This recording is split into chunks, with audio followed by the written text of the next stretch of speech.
So today we're going to talk about utilities, and now I'm going to run electrical and water from my house to the cabin. But before we get into that, I have to tell you a story. So 2 years ago, before I started this cabin, I had the county health department visit the construction site so that they could investigate the soils and come up with a septic system for my cabin. Here's part of the permit where you can clearly see my house, the cabin, the septic system, but also the water line. And at that time, I didn't really pay attention much to it, but they would make the water line go through a steep forest behind my house, really not practical at all. So I went back and asked them why can't I just run my water line this way? That'd be straight from the house and I would avoid the forest. And they just told me, no, of course you cannot do this. And the reason being that the repair area of the septic system is located right there, just so that you understand. A typical septic system is usually made of a septic tank and a drain field where it goes back to the ground. But if one day the ground were to fail and become completely saturated, they need to have a repair area, which is pretty much a backup drain field. And obviously, you cannot put your water line within that repair area. So they told me I would have to apply for a change of permit, $300. Thank you very much. The inspector came back looking to move the repair area into the forest where it could be out of the way of everything, but after doing some digging, he realized that the soil was not suitable.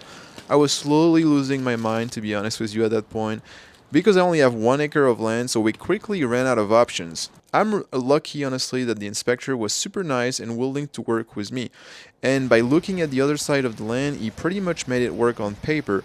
It would totally be impractical, but he managed to break up the repair area into two pieces and fit it in. And that's really all I needed at that point. So he updated the permit and allowed me to place my water line where I wanted it. So the moral of the story is that you should definitely think about all your utilities location well before you start building anything. Another rule is that you typically need to keep your water line 10 feet away from any part of the septic system. As far as the digging goes, I really thought about doing it myself as a DIYer, but seriously, because of the terrain being sloped, do you really see me using one of these 3,500-pound mini excavator? It honestly sounded like a recipe for disaster. Also, it really did not make sense to do it yourself financially. You see, renting a mini X for a couple of days would be about $650. Keep in mind that I also do not have a truck or a trailer, so I guess I would have had to rent that as well. The person I hired did it in half a day, and it only cost me $750. The only thing that they did was digging. I would still have to do all the utilities placement and the backfilling myself, which is going to be a handful, as you'll see. Just so you know, the whole trench is about 160 feet long. He also used a 12-inch wide bucket so that I may put both the water and the electrical at the bottom.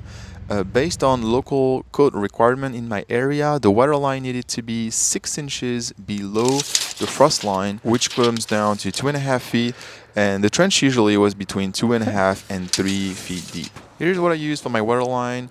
1-inch HDPE high density polyethylene, and to be extra safe, I decided that I would run my line into a 4-inch corrugated pipe that would serve as a conduit. The first challenge is that once you unroll that pipe, it's not going to be straight. It still has that circular shape, and that's going to be really difficult to deal with. So here's a little trick that we did. We put half of a bottle at the end to help the water line slide into the corrugated pipe. So I really do believe that for this step, it really you can't really do that by yourself. Having a second person is really needed to make this work. You can actually see my mom, which was visiting me for a few weeks, and she was really nice and helped me set this utility line. And so what we were doing is she was helping me pull the water line, and then I was the one really putting those 10-foot pieces of corrugated pipe over it. Those pipes already have a special hand so that you can pretty much attach them from one another. And we just did that all the way to the house. Obviously, it looks a lot easier than it was. It takes a lot of effort to pull that water line all the way, but eventually we made it all the way to my house. So using a hole saw made for masonry, I was able to start digging a hole directly into the foundation wall of my house. This is a 12-inch block wall. Thankfully, it's actually unfilled. There's no concrete into this CMU block, which is kind of how they used to do it back in the 70s. I then used a small piece of PVC as a conduit through the wall so that I wouldn't damage my water line. And I tried to glue it in place with construction adhesive. Then obviously I probably should have waited a day or two for it to dry to actually try and put my water line through it. But again, I was rushed and I tried to do it right away, but obviously it didn't work as intended. Well, yeah, if it's not dry, it's definitely gonna get pushed in. But I still had to find a way to make it work. So what did I do? I just called my mom. Hey maman, j'ai besoin d'aide 5 minutes si tu veux. And it was as easy as having someone holding the pipe on the other side so that it wouldn't move while I was trying to put the water line through it. And just like that, managed to do it, put the corrugated pipe where it needed to be, and I was good to go. So another thing I did prior to putting the electrical line is that I cut little stakes like these and I actually placed them in the trench, and the reason was to really get the water line to be snug to one side of the trench. As far as the electrical wire, I used the 2-2-2-4 aluminum wire, but keep in mind that you have to do your own research and know the length of your wire as well as your amperage for your cabin, and that will determine what kind of wire you can use. I decided to put the wire into 1.5-inch PVC conduit, and you will also have to buy all sorts of like add-on to make that work. But the first step is that I decided that everything that would be exposed, I would paint it so that it would look better than just the typical conduit gray color. While the water line and corrugated pipe were completely flexible, dealing with the electrical wire and the conduit is a lot more difficult because the conduit cannot really bend that much at all. I mean, again, you really need to be two to deal with this, and we were just pulling on the cable, and I was the one getting the 10-foot long pieces of conduit along. Obviously, you're gonna run in some challenging areas such as corners. I mean, they make 90 degrees, but that was definitely not going to work in my case. A 45 was definitely a better bet, but I still had to use a heat gun to try and work the conduit into the angle that I needed. So if you slowly take your time, you can actually bend those conduit a little bit, and that will make your life a lot easier to work into those corners. So as you can see, we were really advancing one piece at a time, and I was also gluing those pieces together. I know some people put all the conduit and then try to fish the line through it, but I can already tell you that in our case, this would have been absolutely impossible, as the friction of the electrical wire going through all of these turns would have made it probably impossible to pull it through all the conduit. So the strategy was to just slowly advance one piece at a time, and while it was still difficult, we still made it work. And you can see here that I again had to bend it to make it work through that tight turn and get all the way to the house. Then once you get to the house, you put a 90 degrees so that you can go straight up. And then that piece that I painted so that it was going to be exposed would go all the way up to my house. The next step was to carefully make a hole through my house. So this actually goes through the siding and through the rim band into my basement here, you can see, and that's the location where I will get the wire to go through. I then glued the last pieces together and installed it through the house. So one mistake I made is that for whatever reason I decided to use construction adhesive here to get everything glued together, but man, this thing made an absolute mess. And so you'll see when I do it on the cabin, I will not follow this strategy because, yeah, this is way too messy. You can then really kind of screw it in place. The next step is probably the most difficult one.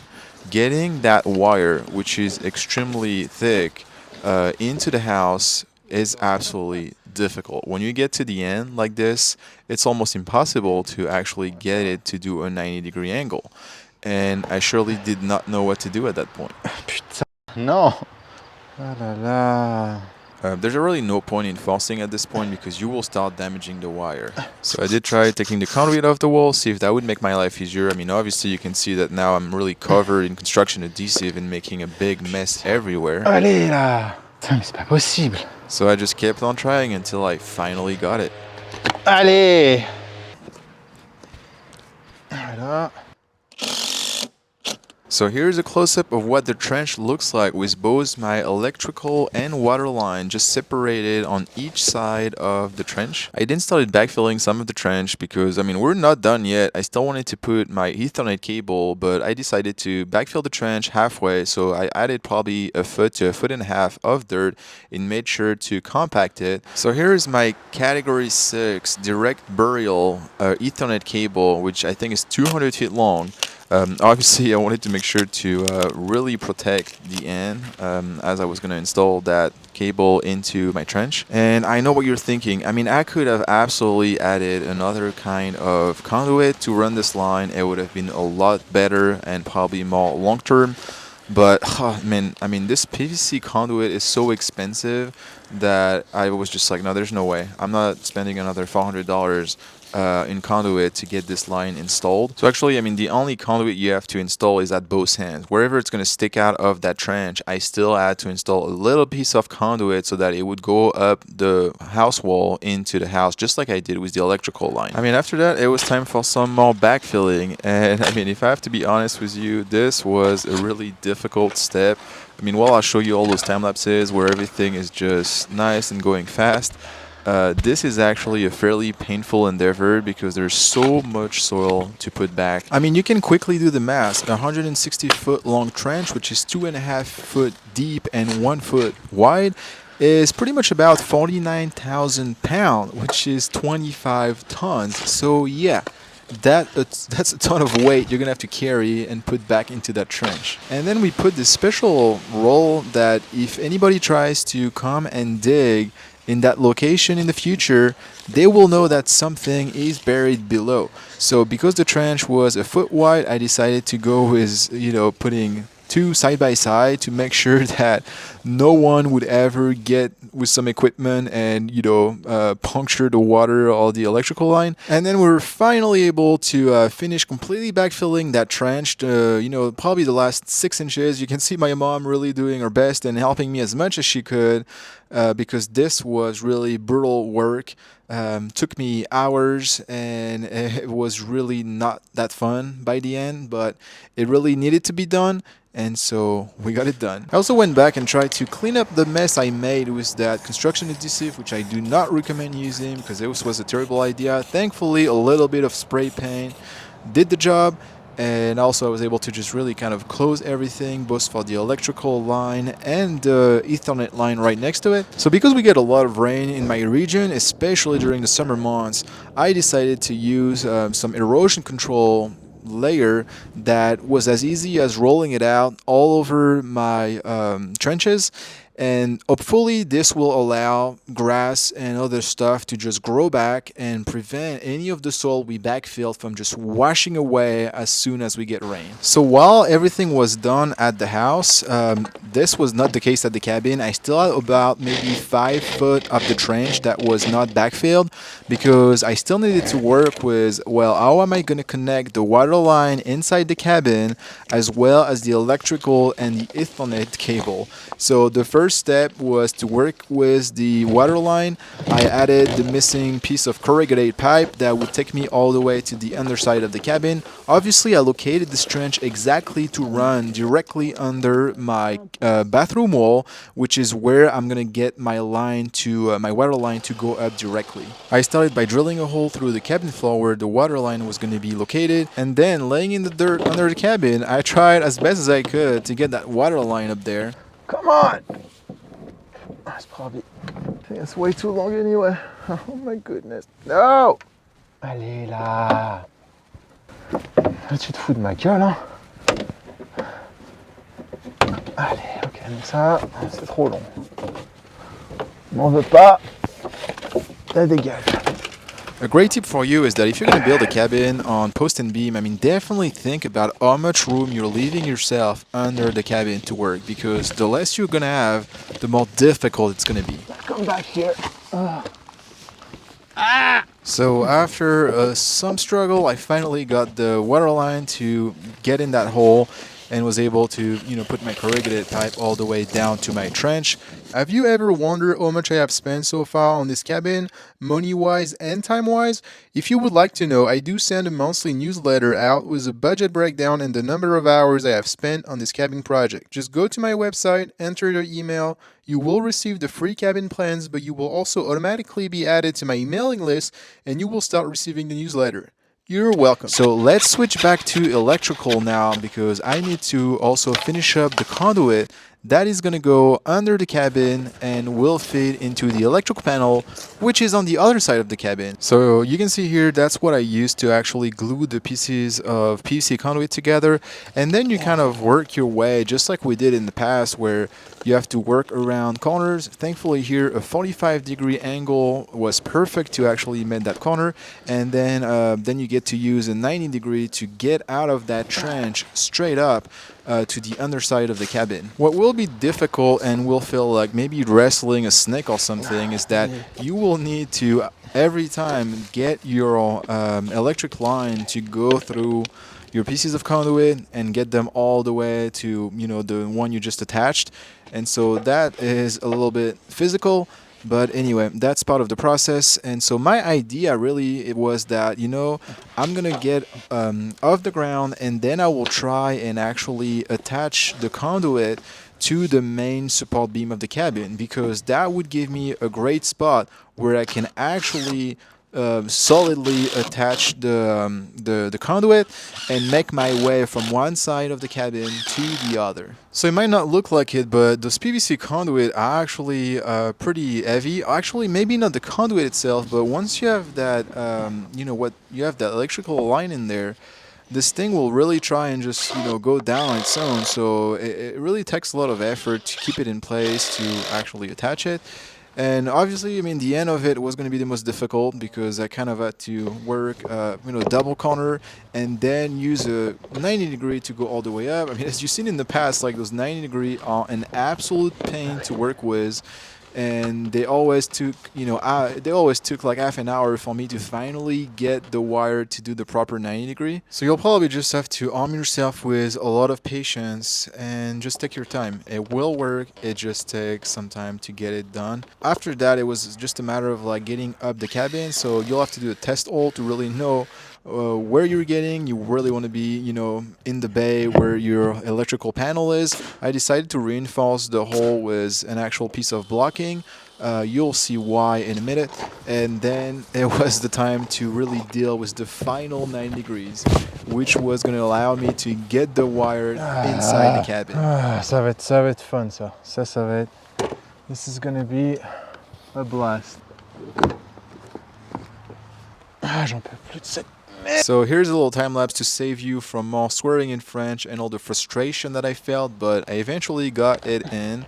And so the last step was to glue everything in place so that I was surely gonna have a secure connection between all those pieces. And this time I did use just a normal sealant instead of the construction adhesive to keep it a lot cleaner than last time. Because the conduit was not sitting flush directly with the siding, I decided to use a little piece of blocking to help me in attaching and securing this conduit to the cabin. And I actually think it looks pretty cool. It gives it a little nice rustic look with those little blocking.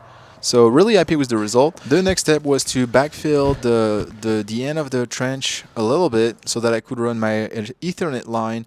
And then I followed the exact same logic, this time with a 3/4 of an inch conduit, but run it all the way under the cabin, all the way to that same side, and did the same exercise as I just did with the electrical line. Now that the wire was in the cabin, it was time to connect it to the panel. So the first step is that you pick out the right size knockout, get rid of that, and then you can install the right size clamp, I think 1.5 inch in my case. Then I could get the service entrance line to go through that clamp.